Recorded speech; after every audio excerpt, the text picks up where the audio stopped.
The incident they barely noticed. The Galactic Council chamber was designed to humble. Its ceiling arched into infinity, a dome of slow-moving stars projected with mathematical precision, each light representing a member system of the Council. Delegates sat in concentric tiers of levitating platforms, their forms as varied as the galaxy itself. Chitin and silk, scales and light, flesh and metal. The air hummed with translation fields and restrained impatience. Earth was not on the agenda. It appeared only as a footnote, buried beneath a dispute over hyperlane tariffs and a border skirmish between two minor powers. A junior clerk's voice recited the item without emphasis. Designation, Sol 3. Common name, Earth. Classification, contained Death World. Status, unchanged. No one interrupted. The classification carried weight. Contained Death World meant violent ecology, unstable biosphere, aggressive native species, but politically irrelevant. Dangerous to visit. Unworthy of fear. The Council had made such judgments before.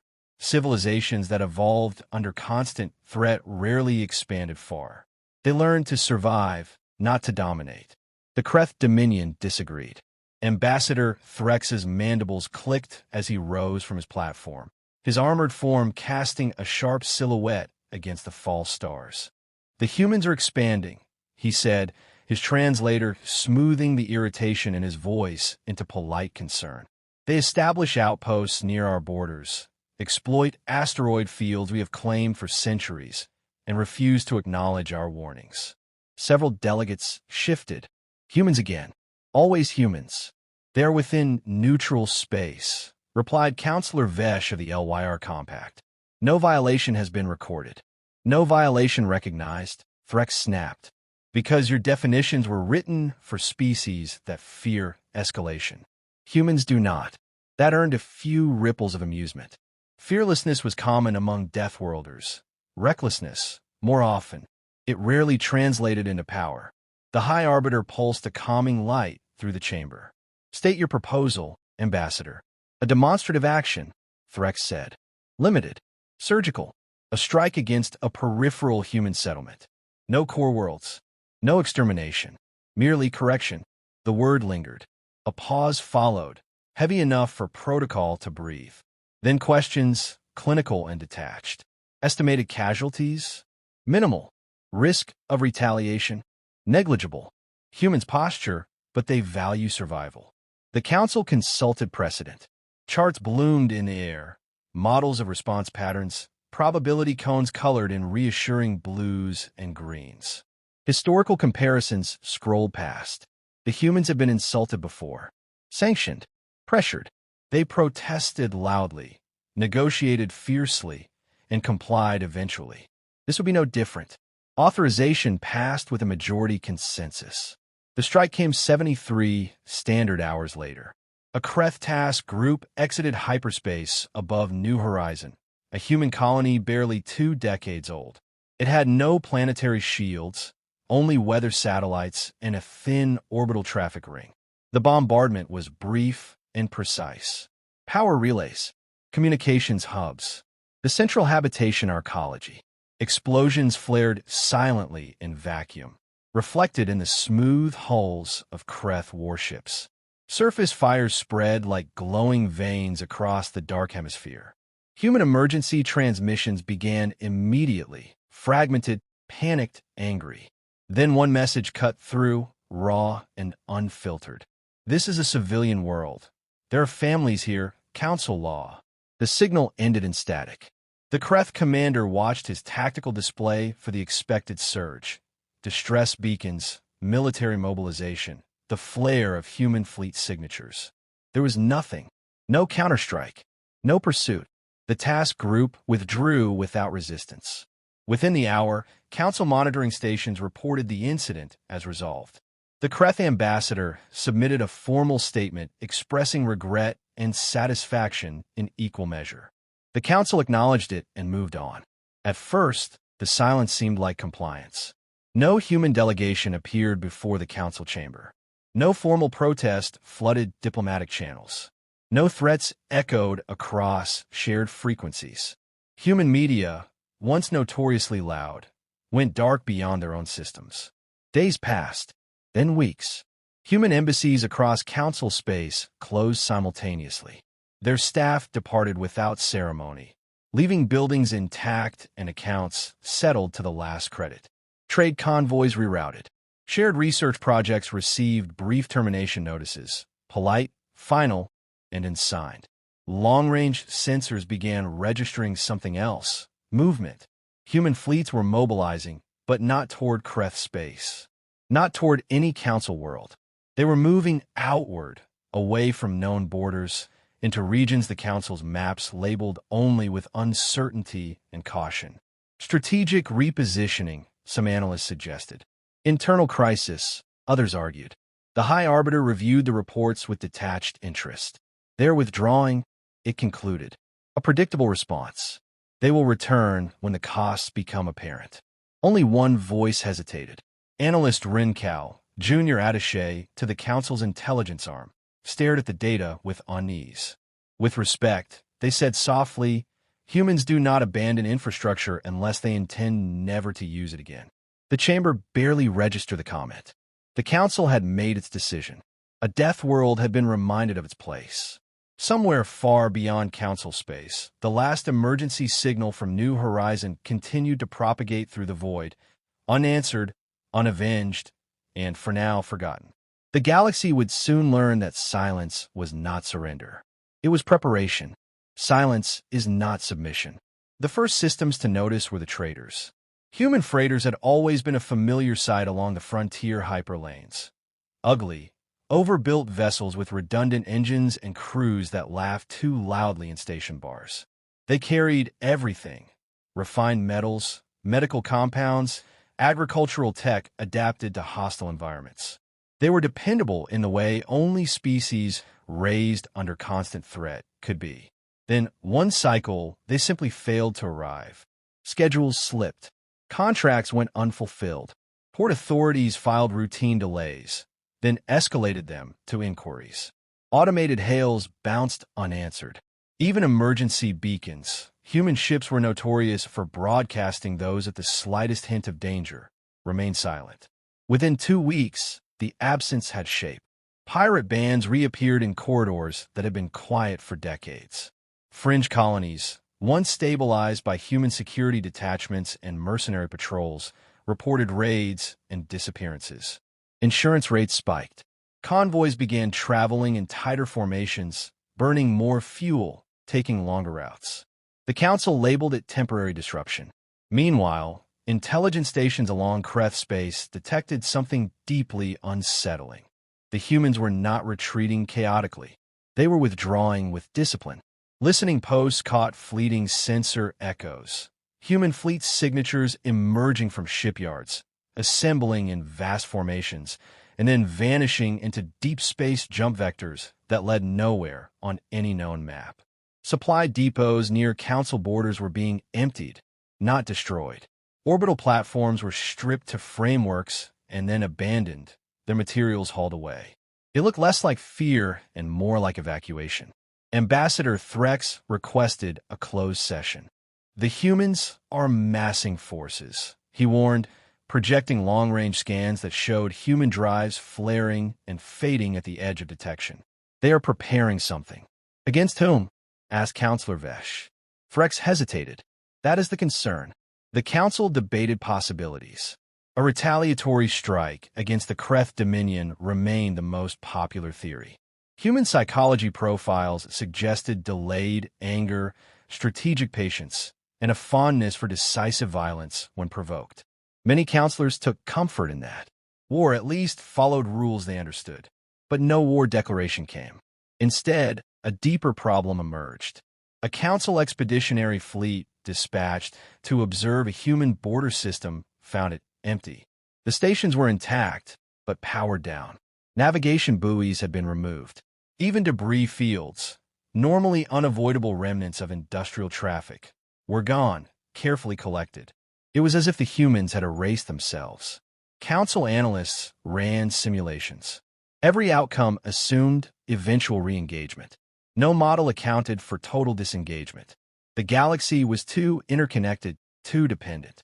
No species simply left.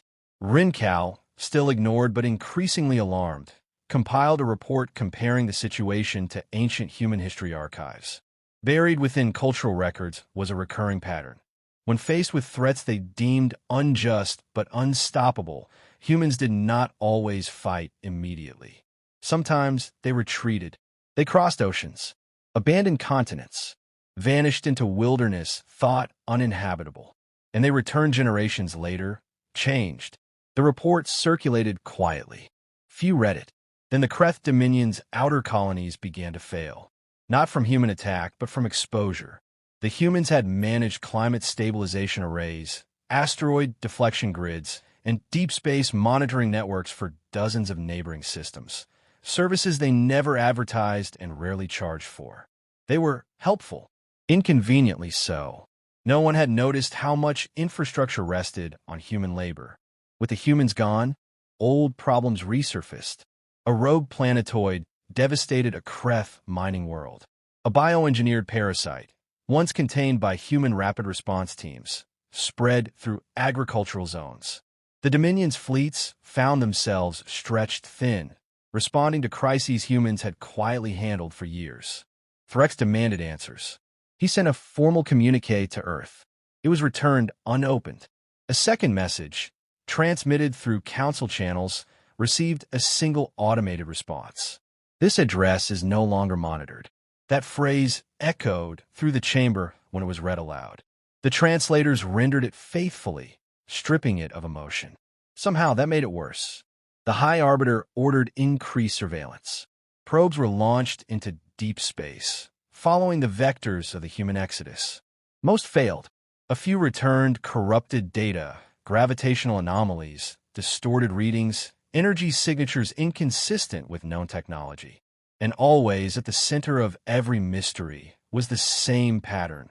The humans were not spreading out. They were consolidating. Finally, after nearly a standard month of silence, something changed.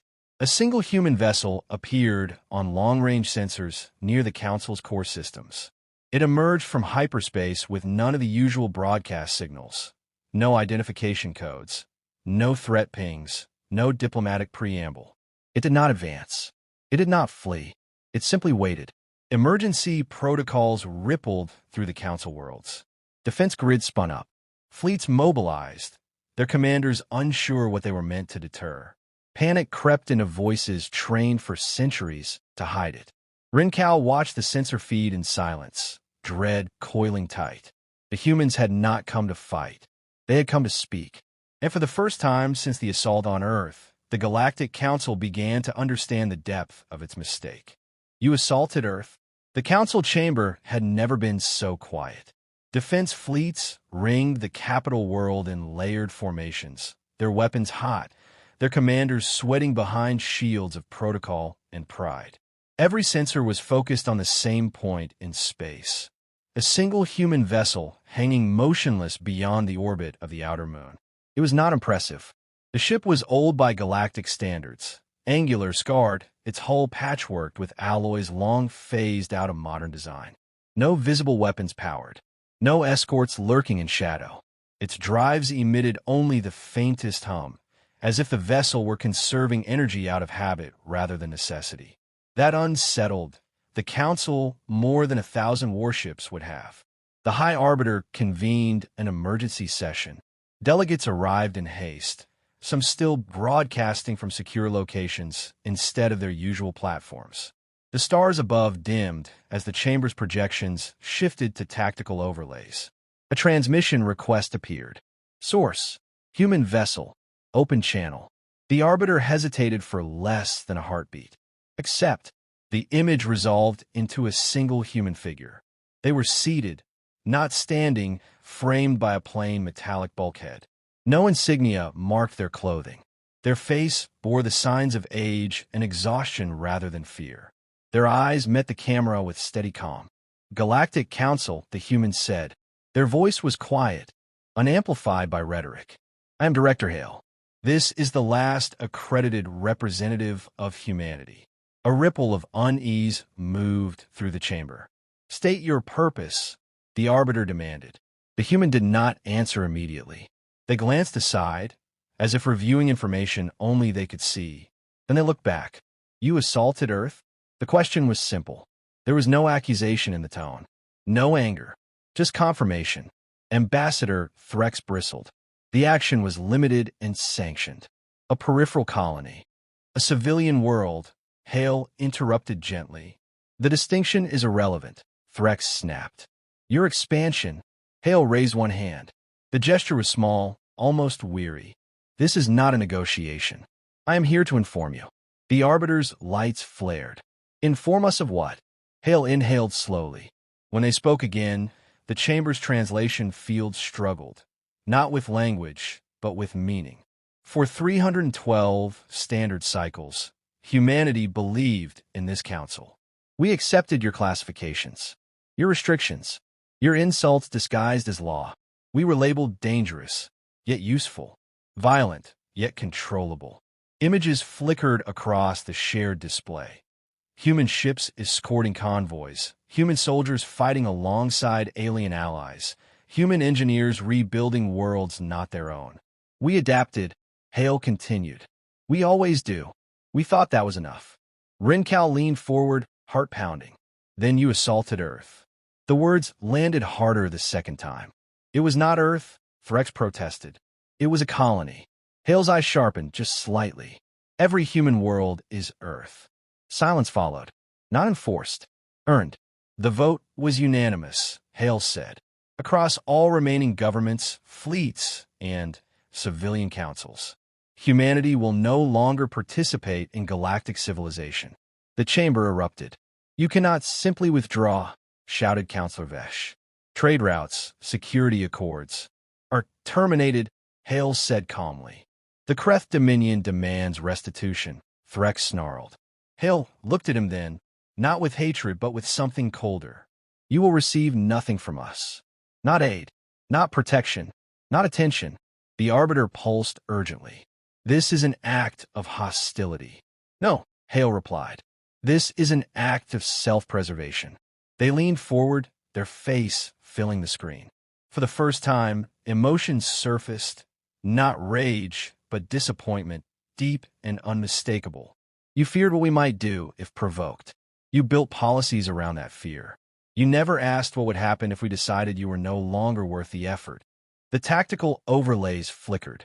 A data packet transferred automatically to Council archives, human withdrawal notices, disengagement logs, and one final classification update. Species status, humanity. Designation, non-participating. Threat assessment, not applicable. Rincal felt a chill. You are abandoning billions, the arbiter said. Hale nodded once. So did you. The human representative stood. Somewhere beyond the frame, engines began to power up, not aggressively, but decisively. This channel will close, Hale said. There will be no further contact. Do not attempt to follow us. You will fail. The image began to fade. At the last moment, Hale added softly, we tried to belong. You chose to remind us what that cost. The transmission ended. Outside the chamber, the human ship turned, not toward any council world, not toward Kreth space, but toward the dark between stars. Sensors lost it within seconds. For the first time in its long history, the Galactic Council sat in stunned silence, confronted with a truth no model had predicted. Humanity had not declared war. They had declared the galaxy irrelevant. And somewhere deep in uncharted space, something ancient stirred, no longer held at bay. The cost of being alone. The galaxy did not collapse all at once. At first, it faltered, subtle disruptions mistaken for coincidence or poor management. Trade convoys vanished along routes once considered safe. Long-range warning arrays failed without explanation. Disputes that should have ended in arbitration escalated into open war because no one arrived to separate the combatants. The Council issued statements, emergency resolutions, reassurances. None of them fixed the absence. Within months, systems once stabilized by quiet human intervention began to unravel. The humans had never advertised their role, but their fingerprints were everywhere. asteroid deflection grids maintaining marginally habitable worlds, pirate suppression patrols guarding unprofitable routes, deep space sensor webs detecting threats before they became crises. Those systems went dark. The first true disaster struck the Kreth Dominion. A stellar anomaly, long monitored by human astrophysicists, destabilized without warning. Kreth observatories detected it too late. The resulting radiation surge sterilized 2 inhabited worlds and crippled the Dominion's industrial core. Evacuation fleets launched in panic, colliding in overcrowded jump lanes. Billions died without ever knowing the humans had once been the reason such things did not happen. Ambassador Threx did not survive the vote of censure that followed. Other powers fared no better. Ancient predators emerged from regions marked restricted in Council archives, territories humans had patrolled alone, considering the task too dangerous to share. Automated defense platforms, once keyed to human command codes, remained inert as swarms of void-born organisms devoured border stations. The Council attempted to respond. Fleets were dispatched where humans once stood. They were well-armed, well-funded, and disastrously unprepared. Their doctrines favored decisive engagements and clean victories. The universe did not oblige. Losses mounted. Worse than the physical damage was the realization spreading through the Council's intelligence cores. Humanity had not been a member species in the usual sense. They had been a buffer, a shock absorber between civilization and everything the galaxy preferred not to see. Emergency sessions became constant. Counselors argued over responsibility, reparations, and, finally, regret. The assault on the human colony was reclassified from demonstrative action to strategic blunder. The distinction meant nothing to the dead. Desperation bred humility. Signals were sent towards Sol, formal apologies, offers of restitution, pleas wrapped in legal language. When those failed, the messages grew simpler. We were wrong. We need you. No response came. Rincal, now promoted by default as senior analysts vanished or died, spent their nights poring over archived human transmissions. Patterns emerged in hindsight, painfully obvious. Humans did not conquer because conquest required permanence. They defended because defense bought time. And time, humans knew, was the rarest resource in a hostile universe. A single human message, timestamped just after the assault, surfaced in an abandoned relay station near the old frontier. It had never been broadcast widely, only stored waiting. Rincal played it in a private chamber. The image showed no faces, only a view of Earth from orbit, blue, scarred, alive. A human voice spoke, unadorned and final. We tried to belong. We believed cooperation could outweigh caution. We were wrong. The image shifted, to ships lifting from docks, to colonies dismantled with practiced efficiency, to fleets vanishing into the dark. We will not waste ourselves trying to protect those who see restraint as weakness. The message ended with coordinates, far beyond map space, and a final line. Survival does not require permission. Years passed.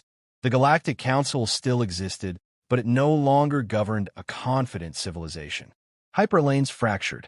Member species withdrew to defensible cores, abandoning the frontier to whatever horrors claimed it next.